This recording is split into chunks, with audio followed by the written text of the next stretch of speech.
Hello guys! Nag-half day pala ako ngayon, kasama ko si Lolo na nag-half day dahil si Lola ay aming susunduin na. Papadischarge na siya guys kasi na-confine siya noong March 21. Kasi noong March 20, masama ng kanyang pakiramdam, so mga bandang madaling araw, dun pa lang siya na-admit. So ayun, okay naman na si Lola dito at sa CLDH pala namin siya pina-confine. Sa wakas, nakalabas na rin si Lola dahil sobrang tagal namin hinintay yung pag-discharge sa kanya. At dito naman sa kotse, pinag-iisipan na namin kung saan kami kakain kasi nalipasan na kami ng lunch guys. So si Lola, nag-request siya na gusto niya kumain ng lechon, o diba? Parang di siya galing sa hospital, diba? Naghanap na siya agad ng lechon. Dumaan kami sa bypass at nakita namin itong Estings Belechon kaso yung problema yung kanyang paradahan. Kaya lumipat kami dito sa Victor's Barbecue House sa San Rafael, Tarlac City. Pumesto pala kami dito sa parang private room sa loob ng Victor's. So, ayan, dito kami. Tapos meron nagbigay sa amin ng ganito na free drink kaso hindi ko siya nagustuhan kasi herbal siya guys. Ewan ko, hindi ko lang bet yung lasa. Ito pala guys yung kanilang menu. So, i-pause nyo na lang kung gusto nyo tignan ang presyo tsaka yung ino-offer nila.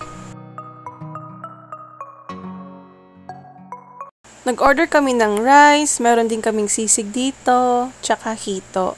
Maya-maya, nagbigay din sila dito ng sabaw.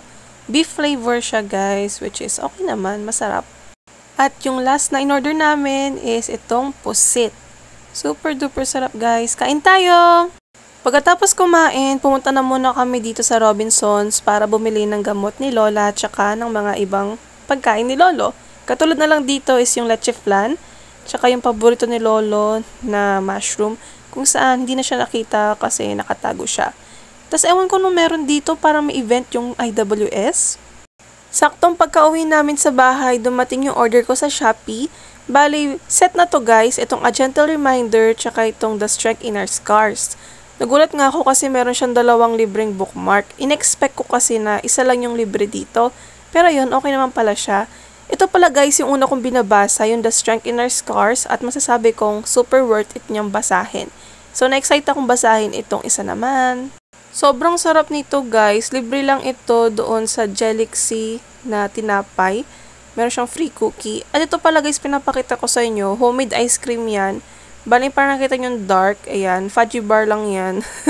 Pero super sarap niya. Maganda pala yung combination ng banana dito. As in, kaya na-addict akong gumagawa ng ice cream na merong banana. Kasi super duper sarap niya.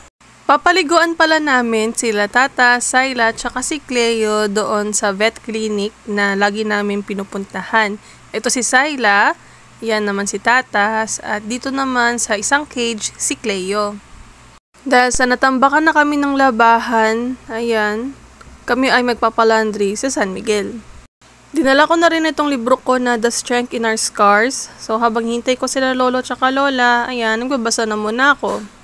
Iniwan na muna namin yung mga pusa sa clinic dahil matagal pa naman sila, tas dumiretso kami dito sa JLR Laundry Station. 4:30 pa to ipipick up.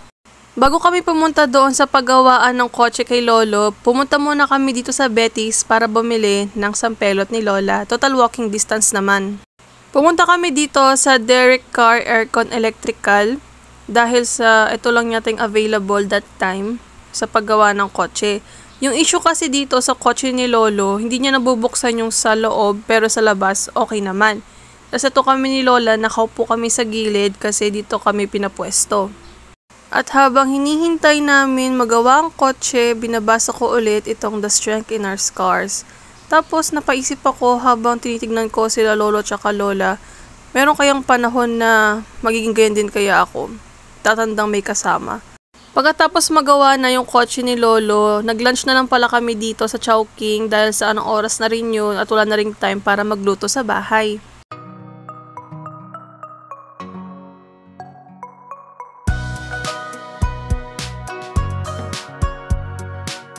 Nag-order pala kami ng beef wonton noodles, tapos yung akin naman chicken sauce, tapos yung kanila Lolo tsaka Lola parehas na sweet and sour fish fillet. Kain tayo guys! Bago kami umuwi ni Lolo, bumili na muna kami ng buko ni Lola dahil pasalubong, syempre hindi naman mawawala yan.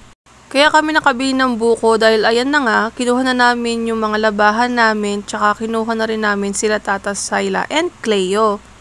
Ito na yung pinaka last stop namin sa Balete. Meron lang kaming binili dito ni Lolo na kamatis. Share ko lang ito sa inyo guys dahil itong pinapakita ko sa inyo, hindi na natin ito makikita na ganito dahil meron nang itatayo dyan soon. Guys, promise, ito na yung last na binili ko sa Shopee. Bali, nag-order ako ng sandals. Ito yung una kong binili. 59 pesos pala ito guys. Super comfy niya as in. Tapos, ito namang next. Meron siyang strap. 189 pesos naman ito. Maganda rin siyang suotin kaso may UP siya pero hindi naman ganoon kahalata. Kaya okay pa rin naman. Super ganda. Siguro sa susunod bibili ulit ako pero iba naman yung style. Binigyan pala ng Bonavita Coffee si Lola. Ayan, try natin siyang tignan sa loob dahil first time lang naman namin ito makita tsaka inumin. Hindi ito sponsored guys ha. So ayan, meron pala siyang 10 sachet. At ayun ang kulay niya. Ang cute lang. Hello guys! Dahil Huwebes Santo, kami ay magsisimba nila Simon, Lola, syempre ako, si Papa tsaka Lolo sa Central.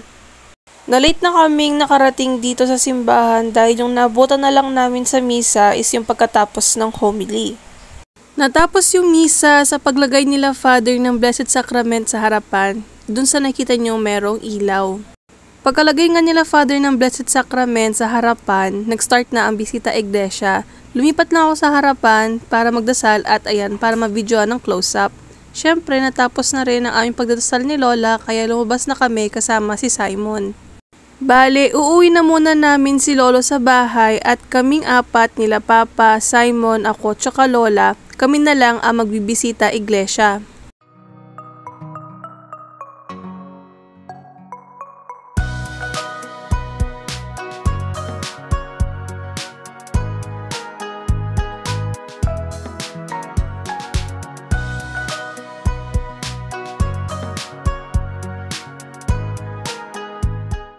Dahil natapos na kami sa unang pagbisita iglesia namin sa Central, ang sunod naman namin na pupuntahan na simbahan is yung katedral. Matagal-tagal na din yung pagpunta ko dito sa katedral, mas lalo na yung pagsimba dito. Tapos na kami magdasal syempre at ito palang itsura ng Blessed Sacrament sa katedral, color red naman ang kanyang background. Yung last na simbahan na pinunta namin, which is pangatlo pa lang guys, is dito sa DBTI or Don Bosco. Hindi ko na maalala yung iba pa naming pinupuntahan na simbahan kapag nagbibisita iglesia, pero isa na yung Don Bosco, yung Cathedral tsaka Central sa pinupuntahan talaga namin. Ito pala yung itsura ng Blessed Sacrament ng Don Bosco. Color blue naman ang kanyang background. Bago kami umuwi, nilibot na muna namin itong Don Bosco kasi pwede naman, wala naman nagbawal sa amin kaya ayan. Tsaka gusto rin kasi makita ni Simon anong itsura ng buong Bosco. Dahil tapos naman na kaming magbisita iglesia, naisipan na muna namin bumili ng pagkain bago umuwi kasi hindi pa kami nagdi-dinner. Dahil mag-shortcut kami sa San Sebastian, naisipan na lang namin dito sa 7-Eleven bumili. Cup noodles ang pinili namin ni Simon, yung kay Lola donut, tapos yung kay Papa siopaw. Sa drinks naman nila Lola tsaka Simon, sito ang kanilang pinili, tapos yung akin itong sterilized na ginkgo biloba. At ito naman ang pinili ko ng cup noodles. Hindi ako sure kung natikman ko na to noon, pero ayan, gusto ko siyang ulit tikman. Hindi lang cup noodles ang ating kakainin kundi ayan, nagdagdag din ako dito ng omelette na nilagyan ko ng parsley. At hindi lang yan ang ating kakainin ngayong gabi, kung hindi, meron din tayong hotdog. Ito pala yung mga pinili na donut ni Lola, hindi ko nga lang alam anong pangalan nila, pero masabi ko sa inyong masarap sila. Okay na lahat guys ang ating pagkain, so ano pang hintay natin? Kain tayo! Pupunta pala kami ni Lolo sa Robinsons, pero bago yon, hinatid na muna namin sila Lola dito sa Talipapa. Kaya kami pupunta sa Robinsons ni Lolo dahil ako ay mag-grocery. Bali, kumuha pala ako dito ng tokwa pero pinalitan ko tong kinuha ko ngayon na makikita nyo dito. Tapos bumili pala ako ng brownies kasi sabi ni Lolo gusto daw niya ito. Konti lang naman guys yung pinili ko dito. So ayan, kumuha din pala ako ng biscuit ko dito na eggnog and then nagtry pala ako ng 3 noodles dito na hindi ko na yata napakita. Kasi ako ay pumila na sa cashier. So ayan, nakikita nyo yun? Yun yung iba ko na pamili. Nung nakapagbayad na ako, nakita ko dito si Lolo sa malit na stall na Cindy's. Tapos ayan, pakita ko sa inyo yung mga cake nila dito. Yung iba dito, hindi ko bet kasi masyadong matamis. Pero ayun, nakuwi na rin pala kami ni Lolo. Pakita ko sa inyo guys na mabilisan itong binili ko. May eggnog tayo, may chicken luncheon meat, tapos meron tayong golden seas na yellowfin na parang century tuna pero hindi ganon. Tapos ayan, meron tayong mga binili kong noodles na sinasabi ko sa inyo. Ito yung tokwan, hindi natin makakalimutan yan, tsaka yung brownies. Ngayon gabi, kakain tayo ng smoked black bean noodles. Sasamahan din natin ito ng chicken luncheon meat. Sinasabi ko sa inyo guys, akala ko super duper sarap nitong luncheon meat na to. Pero hindi ko siya bet. Siguro dahil hindi ako mahilig sa chicken, pagdating sa ibang product, kung nga rin sa hotdog, yung chicken yung flavor niya, hindi ko rin siya gusto. Pero ayun, napansin ko dito sa luncheon meat na to, super duper laki niya. Kaya hinahati ko siya into 4, kita nyo naman. Hindi ko alam guys, pero super duper nahiligan ko nang maglagay ng parsley sa aking omelette. Ewan ko, pero iba kasi yung lasa niya. Tsaka di ba alam naman natin na pampabango siya sa mga pagkain. Pero ayun, masarap din siyang idagdag doon. Tapos ayan, kita nyo naman, ikakrack na natin itong itlog. Okay lang naman sa akin kahit isang itlog lang ang gagawin sa omelette kasi ako lang naman ang kakain. So ayan, syempre ibit natin at ilagay na natin yung parsley para naman well combined na sila. Sa puntong ito, parang feeling ko naglalaro na lang ako. De joke lang. Bale, tinry ko lang siya. So experiment ito guys. Tinry ko maglagay ng mushroom sa ating omelette. So meron na tayong parsley na nilagay. So ngayon, try na natin lagyan. Yung time na ito, hindi ako sure kung magiging masarap ba itong gagawin ko. Pero nung natapos naman, nung syempre kunain ko na, masarap naman siya guys. Para mas lalo may lasa ang ating omelette, naglagay ako ng paminta dito, tsaka syempre asin.